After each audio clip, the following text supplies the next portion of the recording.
The rain pounded the windshield like the world itself was grieving. The wiper screeched rhythmically, barely keeping up with the torrent. Jack leaned forward over the wheel of his beat-up pickup, his knuckles pale as he gripped it tighter. The dim headlights struggled against the wall of water, illuminating only a few feet of the winding, desolate road ahead. Another interview? Another empty promise. His jaw clenched as he recalled the receptionist's tired smile. "We'll call you." He had heard that line too many times. His jeans were still damp from the cracked plastic seat in the waiting room. His button-up clung to his back, cold and sticky. He glanced down at the passenger seat where his worn wallet lay open. Inside was the only thing that gave him strength. A faded photo of Lily smiling with two missing teeth and eyes that matched his late wife's. In the back seat, 6-year-old Lily slept soundly, nestled beneath a threadbare blanket, her small fingers curled tightly around her stuffed rabbit. Mr. Buttons' Jack checked on her in the rearview mirror. Her chest rose and fell with each soft breath. A pang twisted through his chest, love so fierce it ached. "She's all I've got left," he whispered aloud, his voice barely audible above the rain. 2 years ago, he'd had a wife, a home, a steady job. Then came the diagnosis, the hospital bills, the funeral, and everything else fell like dominoes. Now there was just Lily, the only thing he hadn't lost, and he would never lose her. His fingers curled tighter around the steering wheel as the truck bumped down the familiar road toward their cramped one-bedroom rental. The wipers moaned, the engine hummed unevenly, and the heater gave a feeble cough of lukewarm air. Jack let out a long breath, fogging the windshield. "Hold it together, Jack. Just a little longer." But the weight was constant. Every day felt like he was treading water with bricks tied to his ankles. "She can't see you braking," he reminded himself. "She needs you strong." Then something flashed. Just as he rounded a bend, the headlights swept across the roadside and caught something pale and unmoving near the trees. Jack's eyes widened. What the hell was that? He slammed on the brakes. The truck fishtailed slightly before groaning to a halt in the muddy shoulder. Heart pounding, Jack blinked hard and squinted through the downpour. There was someone standing by the tree line. He quickly turned off the ignition but left the lights on. Lily stirred in the back seat but didn't wake Jack. Muttered, "Stay asleep, baby," and swung the door open. The rain hit him like a sheet of ice, soaking through his jacket in seconds. His boots sank into the soaked earth as he stepped cautiously forward. At first, he thought it might be a mannequin, part of some sick prank. But the closer he got, the more his gut twisted. It was a woman, and she was chained to a tree. Her bridal gown was soaked and shredded, clinging to her thin frame. Bare feet muddied and bleeding.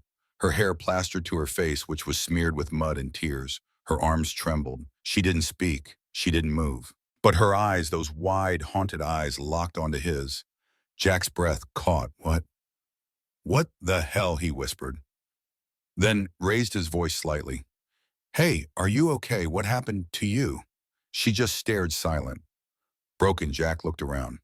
No lights, no buildings, no vehicles, no signs of anyone else. Just her, abandoned as if the world had decided she didn't matter. And suddenly everything Jack was carrying, his unpaid bills, the empty fridge, the weight of fatherhood melted into the background. Whoever she was, she needed help, and he couldn't walk away. He shrugged off his jacket and stepped closer. "Here, take this," he murmured carefully, placing it around her shoulders. She flinched slightly, but didn't resist. "You're safe now," he whispered. He didn't know then saving her would save him too. That night, Jack didn't sleep. He couldn't. After digging out a rusted bolt cutter from the back of his truck, he returned to the tree and broke the chain. She didn't resist when he guided her into the cab. She didn't say a word. The ride home was quiet, aside from the occasional cough from the truck's engine and the low hum of the heater. Jack glanced at her, wet, trembling, her eyes distant. He draped a blanket over Lily's lap and whispered to her as he carried the woman inside. Their home was modest. Peeling wallpaper. A fridge that buzzed too loudly. A space heater that only worked when coaxed, but it was warm and it was safe. Jack settled the woman gently onto their old creaky couch, piling every blanket he could find on top of her. Lily rubbed her eyes and shuffled into the room, dragging Mr. Buttons by one floppy ear. "Daddy," she asked sleepily, looking at the stranger on the couch. "Who's that?" Jack knelt beside her. "She's someone who needed help, sweetheart, just like we do sometimes." Lily looked at the woman, tilted her head, then nodded solemnly. "Okay." The woman stirred. Her lips parted, barely a whisper escaping Eliza. Then she passed out.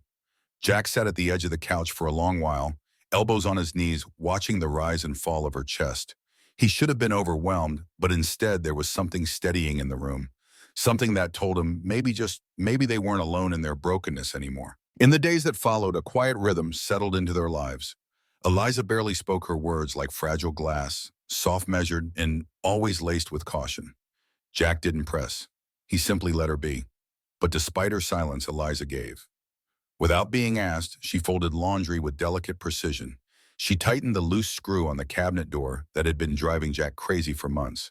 She found an old sewing kit in a drawer and stitched Mr. Buttons' torn ear, placing the rabbit gently on Lily's pillow. Without a word, Lily noticed first, Daddy. Miss Eliza fixed him, she exclaimed one morning, hugging the rabbit like it was new. She's like magic. Jack looked at Eliza, who stood in the kitchen, eyes down, pretending not to hear. But the smallest smile tugged at the corner of her mouth. Another day, Jack returned from a short grocery run to find the living room transformed. Crayons scattered across the rug, sheets of drawing paper covering the floor like autumn leaves. Lily sat cross-legged, giggling as she held up a drawing. Eliza sat beside her, hunched but present, a soft pink crayon between her fingers. Jack paused in the doorway, heart caught in his throat. Lily turned Daddy. Look. She drew a bunny princess. Eliza gave a shy, uncertain smile as if afraid of having done too much. But Jack only smiled back. It's beautiful. It was the first time the house had heard real laughter in months, and something in the air changed, less heavy, less hollow, less haunted. One night, long after Lily had gone to bed, Jack sat at the small kitchen table, staring into a mug of cold tea. The lamp overhead buzzed faintly. Rain tapped against the window pane, a soft rhythm that filled the quiet. Eliza stood by the window, her arms wrapped around herself, as she watched the wind twist through the trees. Jack looked up. Can't sleep. She didn't answer at first. Then in a voice so low it was nearly lost to the rain, she said, I was supposed to be married that day. Jack sat up a little straighter, his fingers tightening around the mug. Her voice cracked as she continued. I didn't love him, didn't even know him. My family, they said love was a luxury, that I didn't need it, that marriage was about duty. Honor, she turned her eyes, catching the dim light glistening with held-back tears. I said no. I ran, and they found me. Jack swallowed hard, not daring to speak. They said I had shamed them, that I had to learn. Her lips trembled. So they chained me to that tree, left me there, told me to reflect on what I'd done. Jack gripped the edge of the table until his knuckles turned white. A wave of anger surged through him, deep, protective, helpless. I thought. Eliza looked down, her voice barely a breath. I thought maybe no one would ever stop, that maybe. I wasn't worth being saved. Jack stood slowly, his chair scraping softly against the floor. He walked to her, gently placing a hand on her shoulder. You were never too lost, he said, voice thick with emotion. You were just waiting for someone who saw your worth. Eliza looked up and something in her shattered. Tears fell silent at first. Jack didn't look away. His own eyes welled grief and understanding, mingling in the quiet. In that fragile, sacred moment, something unspoken passed between them. Not pity, not charity, not rescue, recognition. Two broken people, daring to believe that maybe, just maybe, they still deserve something beautiful. 1 year later, the little house no longer felt small. It was still just 3 rooms and an aging porch with chipped paint, but it overflowed now with warmth, with laughter, with life. Golden sunlight spilled through the windows, glinting off picture frames that hadn't been there a year ago. Crayon drawings covered the fridge door.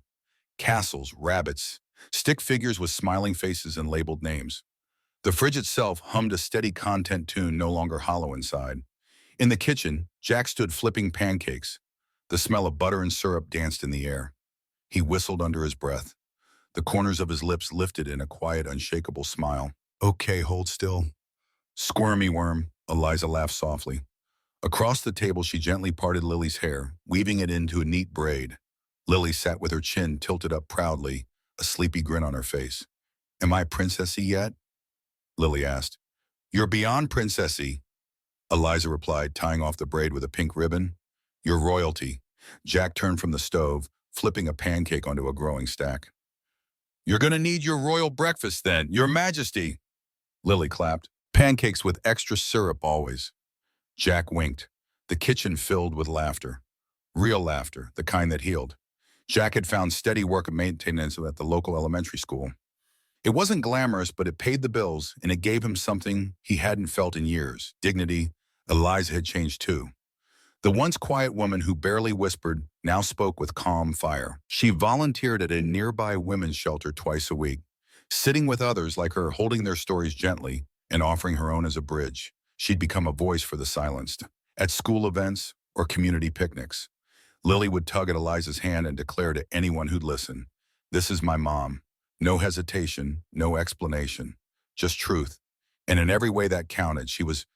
That night after Lily had been tucked into bed, Jack and Eliza sat on the porch. The air was cool, kissed by spring.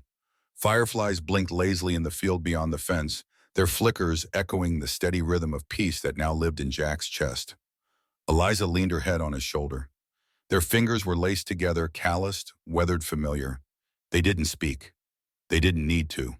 The silence between them was not emptiness, but fullness, the kind that only comes from surviving the worst of the storm and choosing to build something anyway. Jack shifted slightly, brushing his thumb across the back of her hand. "I have to tell you," he murmured, "that you saved us too."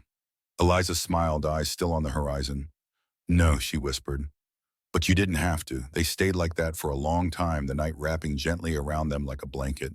Because they understood now they were never meant to save each other. They had simply chosen to love even while broken. And in that choice they had built something unshakable. Sometimes the broken save the broken. And when love is given freely even by those with nothing, it returns as a miracle.